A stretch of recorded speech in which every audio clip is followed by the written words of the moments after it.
너는 가서 복음을 전하라. 귀한 찬송이었습니다.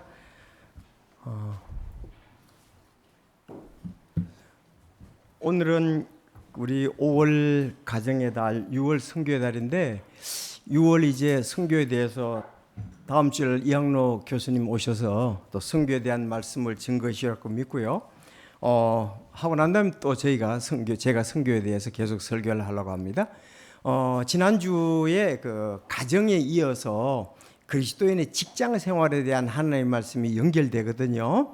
그래서 우리 에베소서 6장 5절 말씀에서부터 보겠습니다. 신약 성경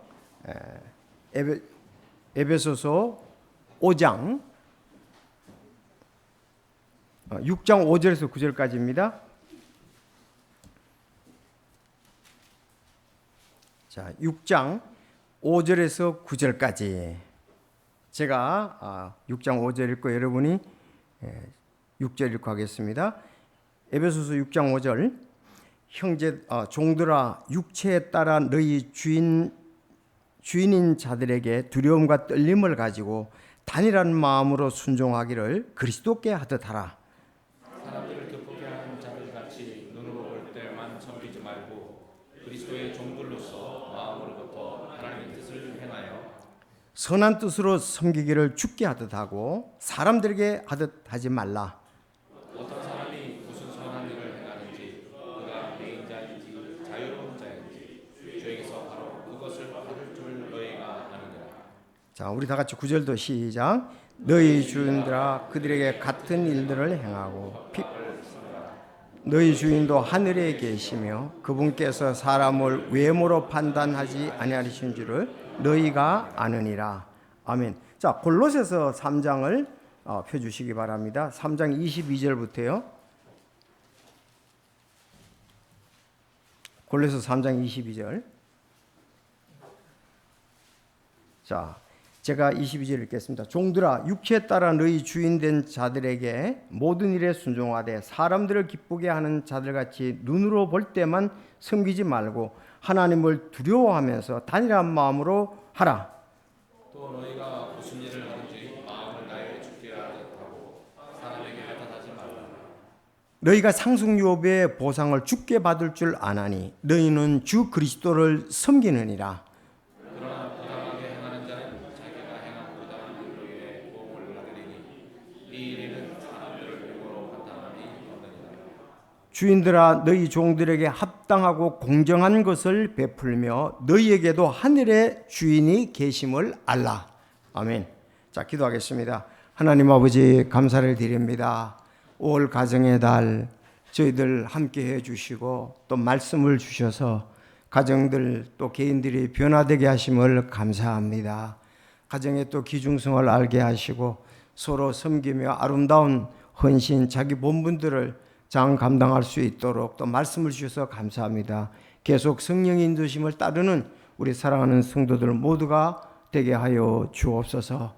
주님이 세우신 귀한 가정, 그 말씀 위에 굳게 서는 가정, 말씀의 인도를 따라서 정말 아름답게 세우는 가정들로 계속 이끌어 주시옵소서. 이제 우리 그리스도인들의 직장 생활에 대해서 살펴보려고 합니다.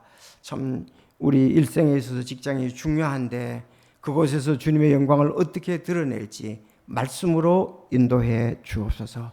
이 말씀을 듣는 성도들이 참 인도함을 받아 순종하여 30배, 60배, 100배의 열매들로 주님을 기쁘시게 하고 세상의 빛으로 드러나며 정말 예수 그리스도를 전하는 놀라운 계기가 직장에서도 있게 하옵소서. 오늘 진리의 말씀으로 인도해 주시길 간절히 바라오며 예수님의 이름으로 기도하옵나이다. 아멘. 오늘은 그리스도인의 직장 생활이라는 제목으로 말씀을 드리겠습니다. 우리 에베소서 5장 앞에서 쭉 보면 자, 여러분들 그렇게 잘 보이실 겁니다.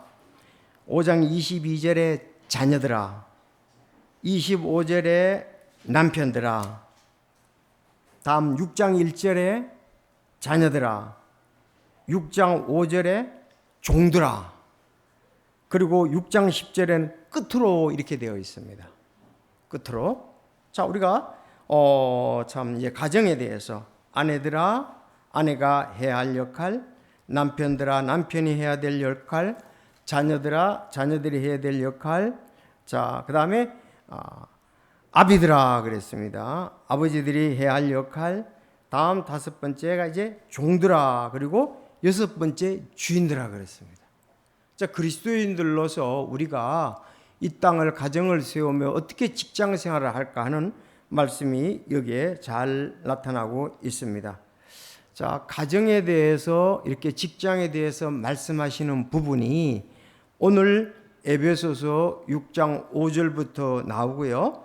또 말씀을 받듯이 골로새서 3장 22절부터 나오고 베드로전서 2장에도 같은 말씀들이 나옵니다. 비슷해요. 그래서 사도 바울이 강조하는 거나 베드로가 강조하는 거나 가정이나 직장에서 거의 비슷합니다. 특별히 우리가 예수님 믿고 나서 직장 생활을 어떻게 할 것이냐. 우리가 가정 생활 아니면 대부분이 직장 생활이잖아요. 그래서 에베소에서 구원받은 하나님의 사람들, 여기 에베소는 소아시아의 수도입니다. 지금 이제 터키 이제 서쪽이 동쪽이죠. 서쪽이 되는데 거기는 세계 7대 불가사의 중 하나인 다이애나 신전이 있는 곳입니다. 지금도 뭐 관광객들이 에베소에는 많은 사람들이 거기에 와서 그 신전이며 그 당시의 발전상 이런 것을 보고 있습니다. 자, 거기에서 대부분이 구원받은 사람들이 이방인입니다. 유대인들이 조금 있고요. 구원받고 난 다음에 그리스도인들이 직장 생활을 어떻게 해야 되느냐, 그 부분에 대해서 아주 잘 말씀하고 있습니다. 성도 여러분, 우리가 직장 생활이 중요하잖아요.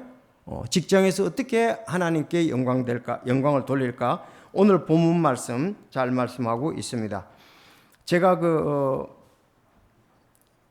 직장 생활을 잘 하는 법 이렇게 구글에서 쳐보니까 이런 내용이 나왔습니다. 직장 생활을 잘하는 법. 첫째, 웃는 얼굴로 인사하라.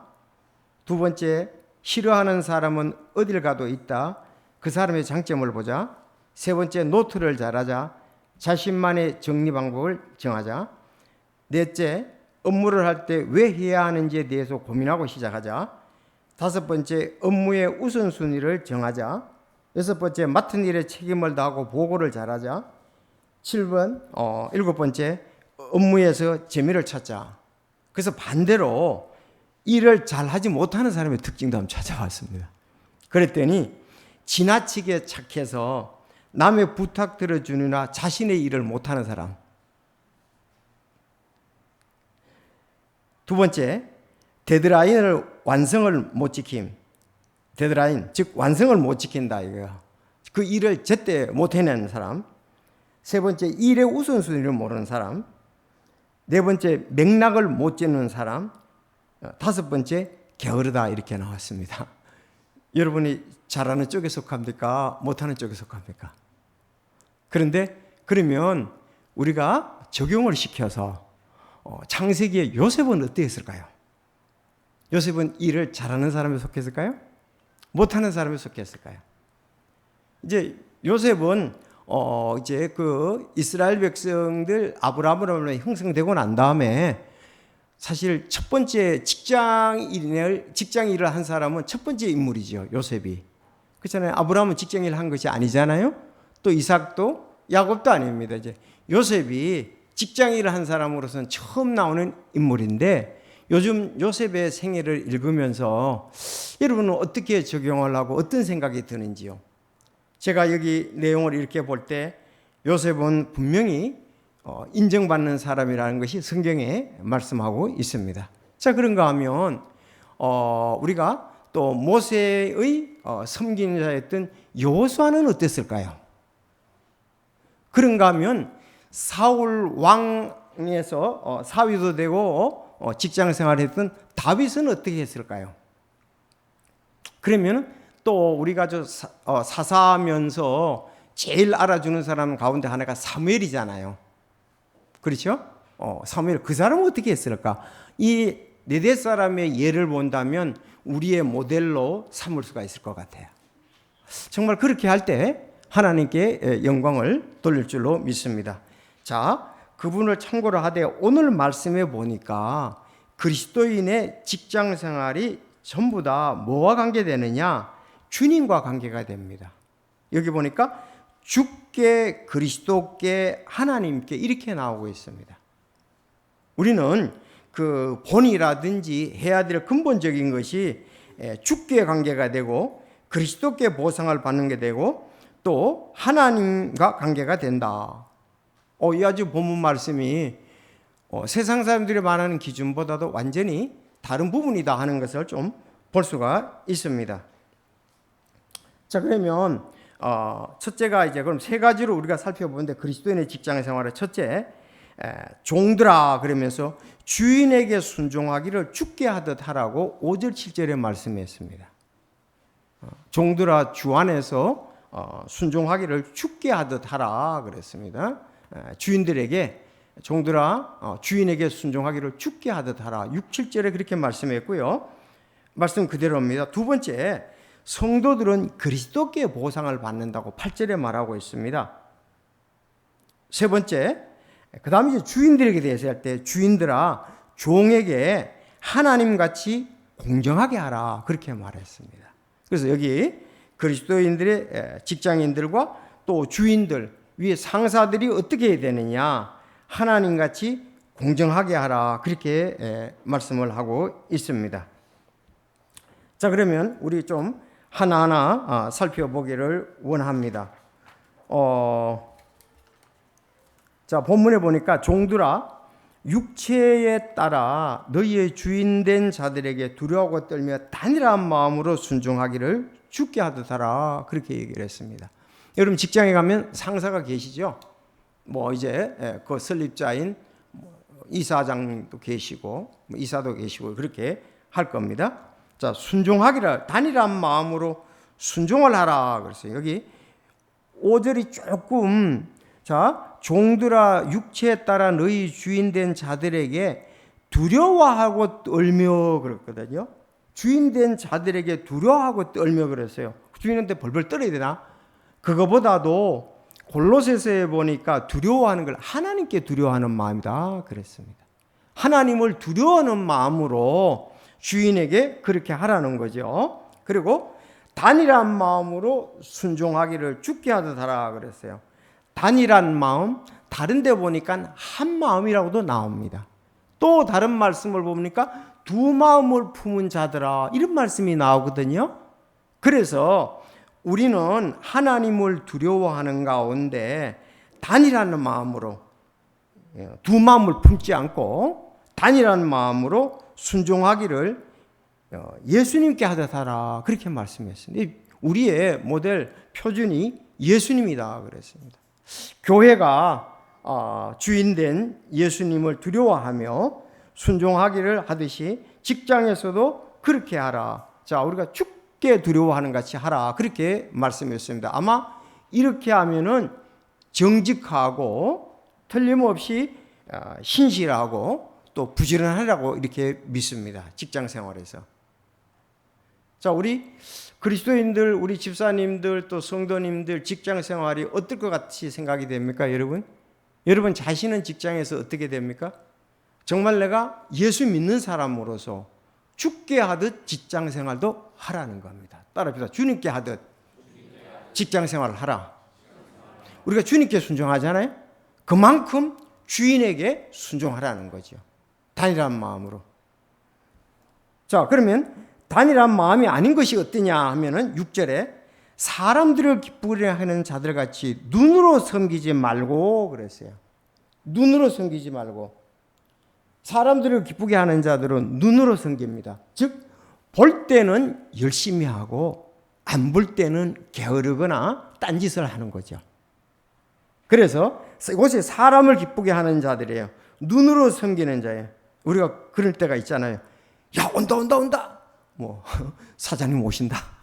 그러면 또 우리 뭐 군대에서 같으면은 상관 높은 사람 온다고 야, 온다. 뭐 빨리 이러잖아요. 그게 이제 두 눈으로 섬기는 사람이에요. 사람을 의식해서 하는 사람이에요. 아주 그런 얘기 뭐 많이 들어보셨죠? 우리 아이들도 뭐 그럴 수 있죠. 야, 엄마 아빠 한다, 빨리빨리 치우고 빨리빨리 이럴 수도 있잖아요. 그래서 어디든지 우리 예수님이 계시듯이 주인이 있든지 없든지 그 자리에서 신실하게 하는 사람, 그런 그리스도인이 돼야 된다. 여러분 그렇지 않겠습니까? 저 사람이 예수님 믿는 사람인데 직장 사람이 보니까 옆에 동료가 보니까 사장님이라든지 위에 높은 사람들 있을 때는 막 열심히 하는 척하다가 없으면은 뭐 이렇게 자유롭게 뭐 여러 가지로 신실하게 하지 않는 사람, 옆에 사람이 다 보지요. 그런 사람 같으면은 어떻게 했어요? 자기가 사장이라면 그 사람 해고시킬 거예요. 그래서 주인이 있든 없든 하나님 앞에서 하는 것, 주께 예수님께 순종하는 것 같이 하자, 신실하게 하자 그렇습니다. 특별히 제가 이 말씀에 상당히 해당되는 사람 중에 하나지요. 사실 목사는 상당히 어느 부분에 열심히 하면 할 수도 있고 열심히 안 하면 안 할 수도 있거든요.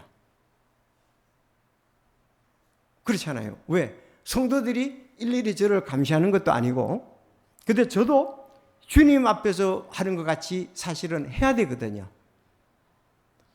왜? 같이 이렇게 근무를 하고 많은 사람이 있다 그러면은 그렇지만은 어떻게 대부분의 생활은 뭐 저희 아내하고 이제 아이들이 잘 볼 수 있겠지만은 성도들은 뭐 그렇게 보질 못할 수 있거든요. 열심히 하려고 하면 엄청나게 열심히 할 수 있고 게으르려면 엄청나게 게으를 수도 있는 부분이 아마 제 사역이 아닌가 이렇게 생각을 합니다. 그래서 순종하기를 그리스도께 하듯 하라 이 말입니다. 잘 계획을 세워서 우선순위를 정해서 열심히 해야 되겠죠. 그래서 눈으로만 섬기지 말라. 그리스도의 종으로 마음으로부터 하나님의 뜻을 행하죠. 하나님 볼 때에 또 하는 것 같이 그렇게 하라 이거예요. 7절에 선한 뜻으로 섬기기를 주께 하듯 하고 사람에게 하듯 하지 말라.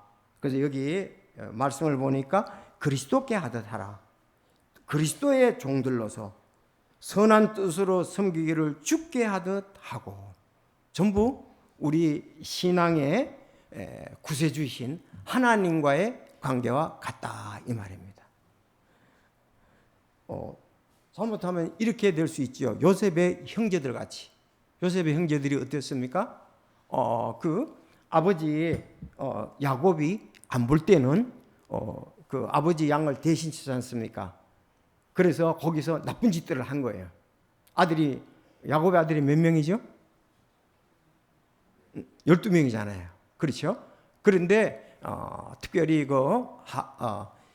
그 형제들 가운데 신실하지 못한 형제들은 양떼를 먹이라 그러면 거기서 나쁜 말하고 나쁜 행동을 했다고. 그걸 요셉이 알고 아버지 야곱에게 얘기를 했죠. 그랬더니 형제들부터 엄청나게 미움을 받은 거예요. 그러니까 그런 부분도 역시 요셉의 아들, 우리가 뭐 가정에서도 엄마 아빠에 대해서 우리가 신실해야 될 것이고 부모에 신실해야 될 것이고 직장에서도 신실해야 되리라고 이렇게 생각을 합니다. 그래서 근데 요셉이 정말 그 요셉은 가정에서도 신실했었거든요. 가정에도 신실하고 그가 노예로 팔려갔지 않습니까? 노예로 팔려가서 거기서도 신실했습니다. 경호대장 보디발의 집에 갔으니까 얼마나 엄하겠어요. 왜? 경호대장은 굉장히 엄하잖아요. 그 질서가 있지 않습니까? 노예로 팔려갔습니다. 노예로 팔려갔으니까 진짜 고생이라고 하면 엄청 고생을 했죠. 밑에 진짜 밑바닥부터 17세에 팔려갔으니까 17살에 노예로 팔려간 겁니다. 거기 가서 열심히 했는데 하나님이 함께 하셨다 그렇게 말씀했습니다. 그리고 일들이 형통했다 그랬습니다. 보세요. 그는 하나님을 바라보고 신실하게 일한 거예요. 자기가 노예냐 그게 중요한 거고 이스라엘이 중요한 거 하나님 앞에서는 어떤 사람인가. 요셉은 최선을 다해서 신실하게 일했습니다. 아마 이집트의 그 관리들이라든지 그 집에 근무하는 사람이 요셉을 왕따시켰을지도 모릅니다. 왜냐하면은 거기도 이집트 사람들도 근무할 거 아니겠어요. 보디발의 가정에. 근데 더군다나 노예로 왔고 다른 나라에서 왔으니까 우리나라도 그런 면이 있잖아요. 직장 생활에서 다른 나라에 온 사람들을 말이라든가 태도에 대해서 업신여기고 무시하고 하잖아요. 아마 요셉은 그런 수모를 다 겪었을 것입니다. 왜냐하면 이집트는 대제국이었거든요. 이스라엘은 뭐 보잘것 없었죠. 그들이 볼 때는. 자, 그런데 노예를 팔려갔으니까 인권도 없어요. 그런 무시를 당해서. 그러나 그에게는 한 가지 살아계신 하나님, 능력과 지혜의 하나님이 계셨습니다. 하나님께서 그를 인도하셨습니다. 그는 부지런했고, 그는 성실했고, 정직했고, 자기 맡은 부분을 잘 감당했습니다. 그랬더니 보니까 다들이 그랬습니다. 동료들이 볼 때도 신실했고, 위에 사람들이 볼 때도 신실했고, 보디리가 볼 때도 신실했습니다. 여러분, 동료들 가운데 노예들끼리 요령도 피울 수도 있고 좀 나쁜 그런 마음도 가질 수 있잖아요. 아유, 우린 뭐 노예인데 뭐. 그게 아니라 그는 꿈을 생각을 한 거예요. 그런 비전이 있었습니다. 내가 지금 노예로 왔는데 하나님이 나에게 앞으로 리더자가 될 꿈을 주셨다. 하나님이 꿈을 두 번이나 꾸게 하셨지 않습니까? 그렇죠? 근데 그 꿈을 생각하면서 자기는 비전을 가지고 지금은 노예지만 언제 전화위복이 될지, 하나님이 또 인도해 주실지 자기는 맡은 일에 최선을 다했습니다. 그래서 어떻게 했죠? 감독자가 되었습니다. 가정의 총무가 되었습니다. 자, 그러다가 이제 성폭행 혐의에 누명을 쓰고 감옥에 갇히게 되지 않습니까? 자, 이 하나님의, 근데 감옥에 갔을 때도 그는 불평불만을 하지 않았습니다. 근데 감옥에 빵 맡은 관원과 이제 빵 맡은 관원과 그 잠 맡은 관원이 실수로 인해서 그 두 사람이 우두머리들이 들어오게 되잖아요. 그런데 성경에 보니까 요셉이 그들을 신실하게 섬겼다고 또 되어 있습니다. 아니, 지금 성폭행 미수의 혐의로 자기가 좀 어려움을 당하고 있는데 전혀 그렇지 않은데 이게 진짜 덮어쓰고 가는 거 아니겠어요? 그렇죠? 정말 그 정도 되면은 진짜 노예로 가서 열심히 일했는데 보상이 이것인가? 하나님을 아마 원망도 했을 것입니다. 그런 그것도 하지 않고 열심히 또 그 자리에서 두 관원 두 사람을 열심히 섬겼던 것을 볼 수가 있습니다. 근데 하나님이 섭리 가운데 꿈을 해석하게 해주시잖아요. 꿈을 해석한 대로 실제로 돼서 한 사람은 복직이 되고 한 사람은 죽게 됐잖아요. 그런데 2년 동안이나 또 그 자기를 기억해 달라고 꿈을 해석을 잘해줘서 자기가 복직이 되는데도 2년간 그 얘기를 안 하는 거예요. 그런데 하나님께서 파라오가 꿈을 꾸도록 하고 파라오 왕의 꿈에 해석할 때에 아무도 해석할 수 없으니까 그 관원이 그 요셉이 생각났던 거예요. 여러분, 하나님의 섭리 가운데 역사잖아요.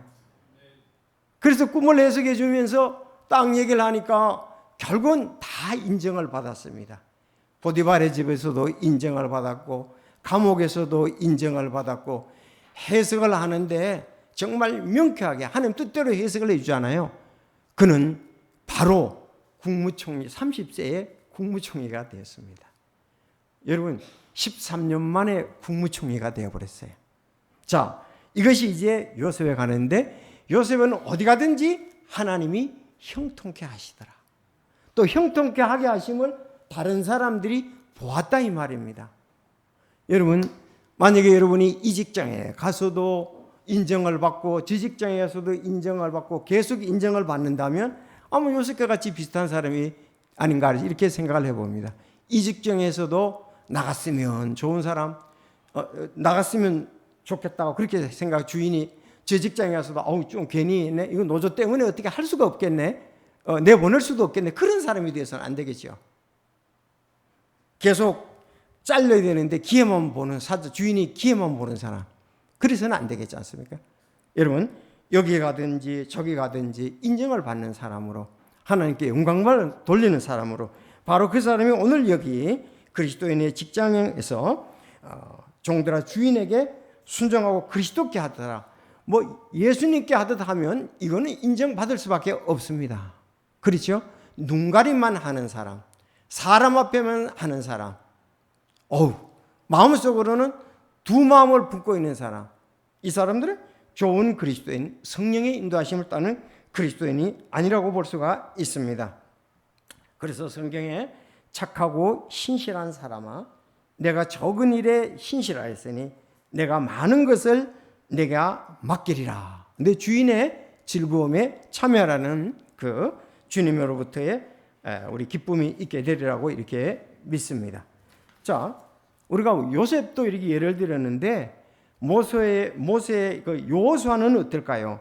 원래 여호수아는 주께서 모세에 섬기는 자라고 그렇게 되어 있어요.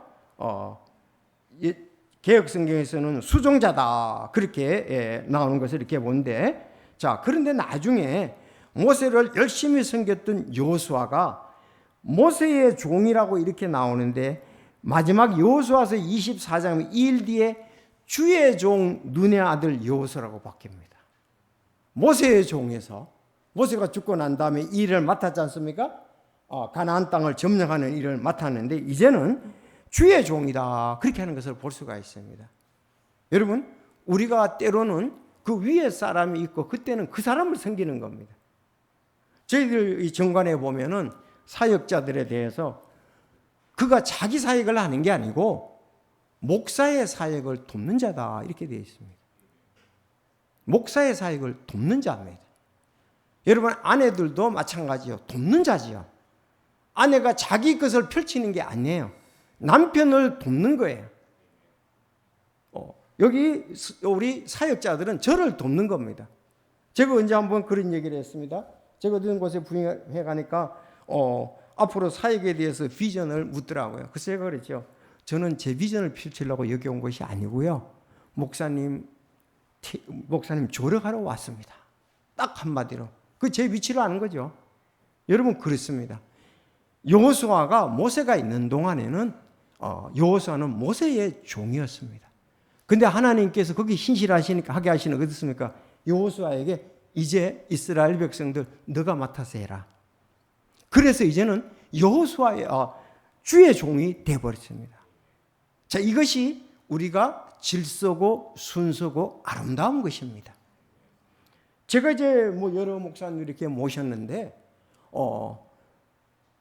그제 그분들에게 선교사님도 모시고 김종윤 목사님도 모셔봤고 김종우 목사님도 모셨고 제가 이렇게 이제 사역을 했었습니다. 한 서너 번의 이런 목사님들 모셨었는데 그게 중요한 거예요. 내가 그 앞에서 눈가리만 한 것이 아니고, 물론 나보고 나가라 그래가지고 나간 것은 적은 없어요. 제가 직장생활 조금 한 적이 있는데 하니까 열심히 하니까 그 인정을 해주더라고요, 보니까. 그래서 와, 직장생활 이렇게 열심히 하면 인정을 해주고 하는구나 하는 것도 경험을 했습니다. 우리 그리스도인들이 술을 먹습니까? 담배를 먹습니까? 결석을 합니까? 솔직히 지각도 안 하죠. 인정받을 수밖에 없어요. 그렇죠. 세상에 친구들은 그렇지 않잖아요. 술 먹고서 또 자기들끼리 문제 일으키는 사람도 있고 직장에 결석하고 지각하고 이런 사람들, 진짜 위에 사람들이 뭘 답답하죠. 열심히 하니까 인정을 여러분 받게 됩니다. 그래서 여러분들 요셉을 봤습니다. 그리고 여호수아를 봤습니다. 사무엘은 어떻습니까? 저는 사무엘 전에도 설교한 적이 있는데 사무엘 그 읽어보면은 진짜 감동입니다. 저 같아도 사무엘 같이 이렇게 사무엘은 그 엘리 밑에서 있었잖아요. 한나가 어려서 하나님의 인도하신 가운데 그가 잉태되어서 탄생하게 되지 않습니까? 그렇죠? 왜 자녀를 놓지 못하는 가운데 있다가, 그런데 그 사무엘이 엘리 제사장 밑에서 일하는데 하나님께서 역사하셨잖아요. 하나님이 사무엘아 사무엘하고 부르시는 거예요. 근데 하나님이 자기를 부르실 일이 없다 이거예요. 엘리 제사장의 음성으로 들었습니다. 그래서 그가 얼른 엘리 제사장한테 가서 잘라고 하는데 사무엘아 사무엘아 부르는 거예요. 그래서 가서 내가 여기 있나이다. 난 부르지 않았으니까 가서 자라 그랬습니다. 엘리 제사장이. 자는데 또 부르는 거예요. 다시 사무엘아 하고 가서 내가 여기 있나이다. 나 안 불렀어. 너 왜 그래? 가서 잘하니까. 그런데 성경에 보니까 8절에 세 번째 사무엘을 부르셨다 그랬습니다. 그랬더니 세 번째 사무엘을 하나님께서 부르셨는데 그때 엘리 제사장이 이제 자기는 나이가 많고 하니까 하나님께서 사무엘을 부르셨구나. 엘리 제사장이 그렇게 했어요. 자, 그래서 엘리 제사장이 사무엘아, 이제 하나님께서 너를 부르실 때 내가 여기 있나이다 하고 무엇을 말씀하신지 들으라, 그렇게 말씀했습니다. 저는 이 장면을 보면서 제가 만약에 어떤 사람의 사역자로 밑에 있다 그러면 잘 때쯤 돼가지고 와서 부르면은 잘 나갔는데 또 뭔 일이야? 또 이럴 수 있겠잖아요. 두 번째 부르면은 진짜. 세 번째 그러면 진짜 못 가. 그렇잖아요. 세 번이나 부르다 그러면 조금 뭐 이상하지 않는가? 주인에게 의심도 하면서 굉장히 안 갔을 거예요. 여러분, 제일 싫은 게 이 잘 때쯤 전화 오는 거잖아요. 또 깊이 잠자는데 깨우는 거. 부모님이 그렇게 또 짜증낸다고. 그렇죠? 그렇잖아요. 만약에 세 번째 그렇다 그러면 막 그냥 확 진짜 누구 말 때문에 뚜껑 열릴 거예요. 그런데 여러분, 사무엘은 그렇지 않았습니다. 너무나 참 아름다운 모델이에요. 진짜 순종하는 엘리 제사장. 사실 엘리는 좀 어려움도 많았잖아요. 엘리 제사장은. 왜? 엘리 제사장의 아들들이 이 망나니였거든요. 그런 거 다 알았습니다. 그런데도 자기 일에 대해서 사무엘은 아주 정직하고 신실했습니다. 아들이 뭘 하든 간에, 여자들을 어떻게 하든 간에, 재물을 어떻게 하든 간에 자기는 맡은 일을 사무엘은 신실하고 했습니다. 여러분, 그런 요새 직장인이 어디 있습니까? 그렇게 섬기는 자가 어디 있습니까? 이것은 바로 하나님과 그와 관계가 때문에 그렇습니다. 우리 직장은 자기가 여기 신실하는 것은 하나님께 신실하는 걸 인정이 되기 때문에 그렇습니다. 말하려고 하면 오늘 끝도 없이 말합니다. 다윗 왕은 어때요? 진짜 다윗 왕만큼 그 사울 왕에게 신실한 사람이 없잖아요. 목숨 내놓고 그는 사울 왕을 지키고 순종을 했지 않습니까? 근데 돌아온 보상은 뭡니까? 두 번이나 그를 죽이려고 했잖아요.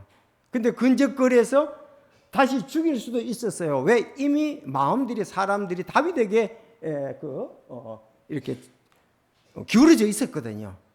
그런데도 그는 하나님이 세운 왕이니까 자기 손으로 왕을 해하지 않겠다. 나중에 보면 잠언에 보면 왕을 해하는 일에 너희 거기에 가담하지 말라 그랬습니다. 진짜 우리가 좋지 않은 일에 열받고 적극적으로 나서지 않는 게 좋습니다. 이해가 되십니까? 교회에 어려움이 있다 그러면은 자기가 정의롭다고 생각해서 막 화내고 그 앞장서 가지고, 여러분 그러지 말고 조용히 기도하십시오.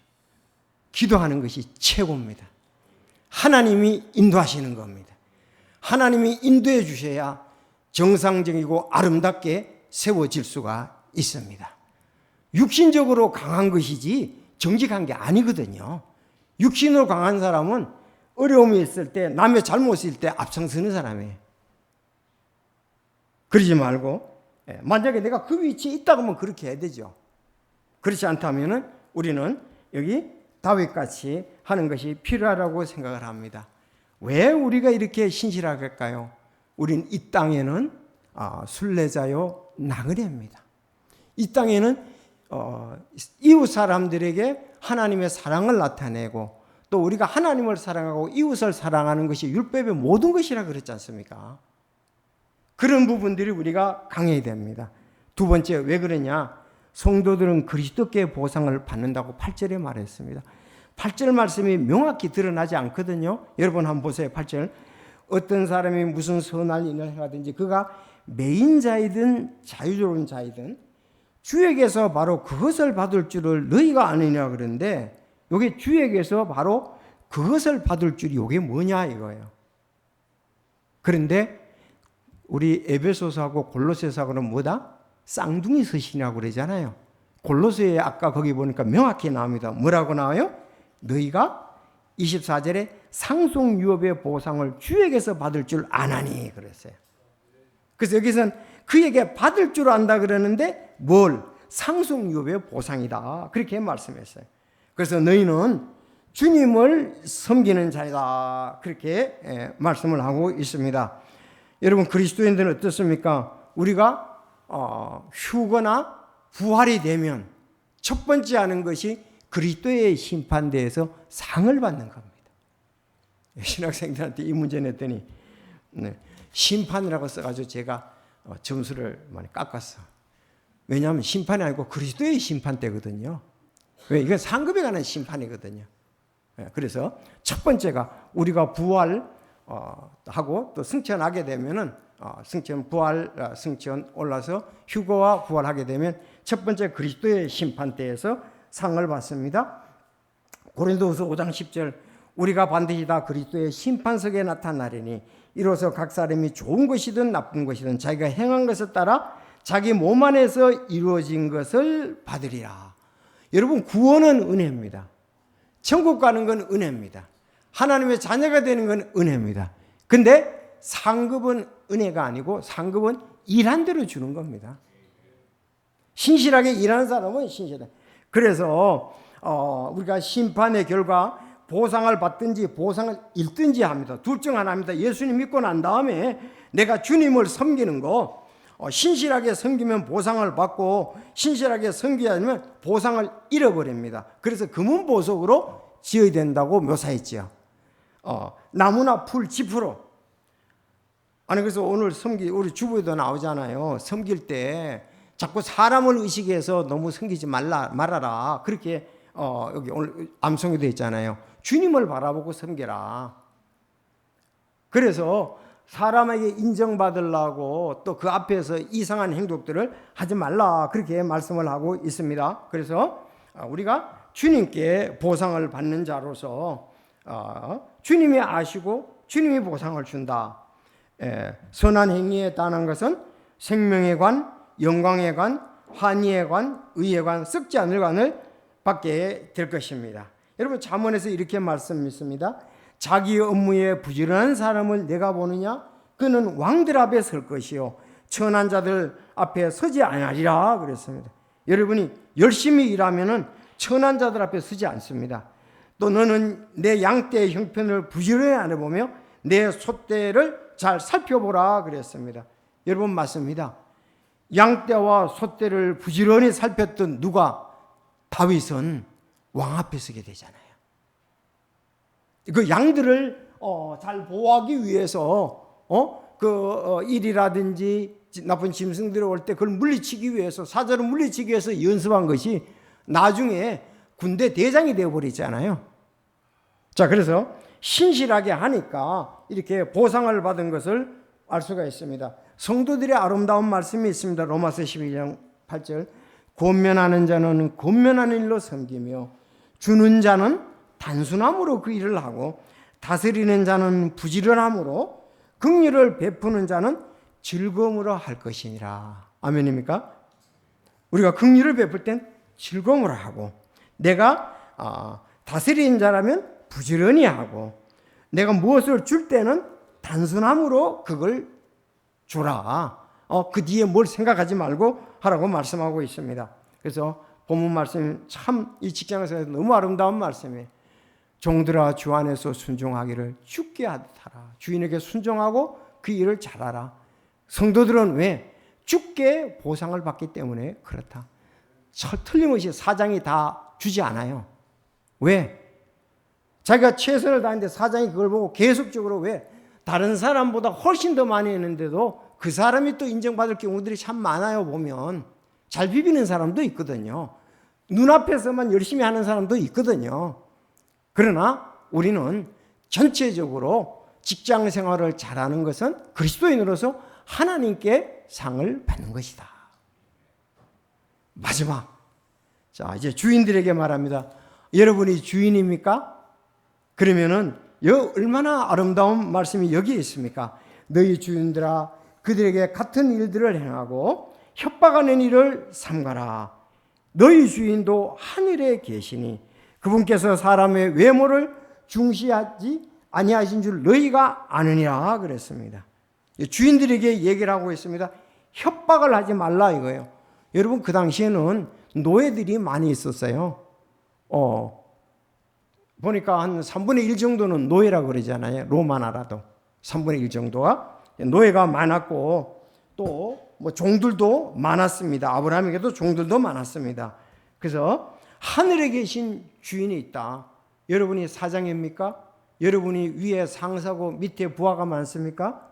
그렇다면 나도 위에 계신 하나님 앞에 하나님을 두려워하라 그랬어요. 여러분 가장 아름다운 믿음을 가졌던 백부장을 보십시오. 그는 깨어있는 사람이었거든요. 예수님 말씀만 하십시오. 그러면 그 일이 이루어질 것입니다. 나도 내 위에도 상사들인데 그 사람이 가라 그러면 가고 오라 그러면 오라 그런다 그랬잖아요. 여러분 이렇게 주인들은 협박을 하지 말고 사랑으로 하라 이 말이에요. 그래서 골로새서 4장 1절에 보면 이것도 잘 나타나고 있어요. 협박하지 말라 근데 구체적으로 주인들아 너희 종들에게 따라합시다. 정당하고 공정한 것을 베풀며 너희에게도 하늘에 계신 하늘의 주인이 계심을 알라 그랬습니다. 여러분 정당하다, 바르고 이치에 합당하다, 공정, 공평하고 올바르다 이렇게 되어 있습니다. 가끔 저는 이렇게 뉴스를 보다가 뭐 그런 얘기도 있었잖아요. 육군 대장 부부 갑질 사건, 요즘은 또 운전기사 설립자 가족 묘지 벌초 사건, 또 끊임없이 지금 한국노총, 민주노총, 진보와 뭐 보수 이런 입장도 다르고 계속 데모를 하고 있습니다. 사실 그리스도인들은 하나님 앞에서 내가 어떻게 하느냐 보면 됩니다. 맞습니까? 그 일이 하나님이 보실 때 어떠냐? 성경에는 뭐라고 기록이 되어 있느냐? 여러분 그거를 따라가야지 무슨 이것저것 따라가다 보면은 우리는 자기가 성경이 원치 않는 대로 갈 수가 있고 육신적으로 갈 수가 있고 잘못된 것에 휩쓸릴 수가 있습니다. 저는 평생 동안 해도 뭐 육군 대장 거기 공관병이라 그래도 저는 갑질로 나는 문제 안 삼아요. 그리고 저는 그 운전기사 설립자 가족 묘지 벌초 저는 하러 갈 겁니다. 왜? 그렇게 해가지고 그 사람들도 다 거기 연관이 되게 돼요. 공관병 저도 우리도 군대 생활 해봤잖아요. 설립자도 상당히 희생을 하신 분입니다. 연관이 되어 있단 말이죠. 나는 처음에 그 KBS 그 얘기할 때 자기 어머니 묘에 가서 난 벌초한 줄 알고 줄이면 안 되지. 그럴 수가 있어. 이끌어 사서 하든가 자기가 하든가 해야지. 왜 운전기사를 왜 자기 어머니 볼더니 설립자 가족하고 연관돼서 그러면 그건 일리가 있다. 저는 좀 그렇게 생각을 합니다. 다시 말해 저는 이 갑질에 대해서 오히려 성서적으로 잘하는 게 저는 중요하다고 믿습니다. 인간관계에 있어서 여러분 서로 도움을 주고받잖아요. 제가 정확히는 모릅니다. 도움을 주고받는 것이 인생에 살아가는 것 중에 하나잖아요. 정말 베드로전서에 보면 부당한 일을 당할지라도 너희가 주님을 생각하면서 참으로 인내하라고 말씀했어요. 까다로운 주인만 섬기는 게 아니고 선한 주인만 섬기는 게 아니고 까다로운 주인도 섬기라고 그랬습니다. 우리 그리스도인들이 회사에서 주인 갑질하는데 앞장서 가지고 문제가 돼서 그거는 제가 볼 땐 성경에서 그렇게 말씀하고는 있지 않다고 생각합니다. 주님을 생각하면서 고난을 참으라 그랬습니다. 베드로전서에 이 종에 대해서 얘기할 때에 예수님께서도 죄인인 너희를 위해서 난 모든 것 참았고 섬겼지 않냐 그렇게 그 예가 나오는 거예요. 그래서 베드로전서 2장 그 종에 대해서 쭉 얘기하다 2장 24절에 친히 나무에 달려 그 몸으로 우리 죄를 담당하셨으니 아니 예수님은 죄인을 위해서 우리가 못해서 그렇지 사랑이 부족해서 그렇지 우리가 진짜 그런 그 어떤 부분에 대해서 이제 예수님을 생각하면 뭐든지 우리는 해낼 수가 있다. 왜? 그리스도께 덕이 되느냐 안 되느냐 그걸 우리는 봐야 되는 겁니다. 그렇지 않으면 우리 인간적인 관점에서 보면 전부 다 이건 불합리하죠. 왜? 남편에게 복종하라? 안 됩니다. 부모에게 순종하라? 안 됩니다. 순종할 건 순종하고 안 할 건 안 하고, 이게 인간의 생각이거든요. 그런데 성경은 질서의 하나님이십니다. 주님의 인도하심이 우리는 더 중요하다고 믿습니다. 그래가지고서 하나님이 뜻을 세우면 되지, 성경에 그렇게 안 나왔는데. 자, 그럼 베드로 전서 마치고 읽고서 마치겠습니다. 베드로전서에는 종들이 먼저 나와요. 베드로전서 2장 18절에는 종들아 그랬고요, 3장 1절에는 아내들아 그랬고, 3장 7절에는 남편들아 그렇게 얘기를 했습니다. 그래서 종이 먼저 나와요. 베드로전서 2장 8절에 보면은, 사람이 부당하게 고난당하고도 하나님을 의식함으로 고통을 참으면 이것은 감사한 일이나, 너희가 너희 잘못으로 인해 매를 맞고 참으면 그것이 무슨 영광이냐. 그러나 너희가 잘 행하다가도 그것으로 인해 고난 당하면서 끈기 있게 그것을 견디면 이것은 하나님께서 받으실 만한 것이다. 자, 21절 시작. 바로 그 일을 위해 우리가 부르심을 받았나니 그리스도께서 우리를 위해 고난을 당하심으로 우리에게 본을 남기사 너희가 자신의 발자취를 따라오게 하셨느니라. 그분께서는 죄를 짓지 아니하시고 입에 교활함도 없으시고 욕을 당하시되 맞대어 욕하지 아니하시고 고난을 당하시되 위협하지 아니하셨으며 오히려 의롭게 판단하시는 분께 자신을 맡기고 그랬습니다. 하나님께 부당한 일 당해서 어려면 하나님께 맡기십시오. 기도하십시오.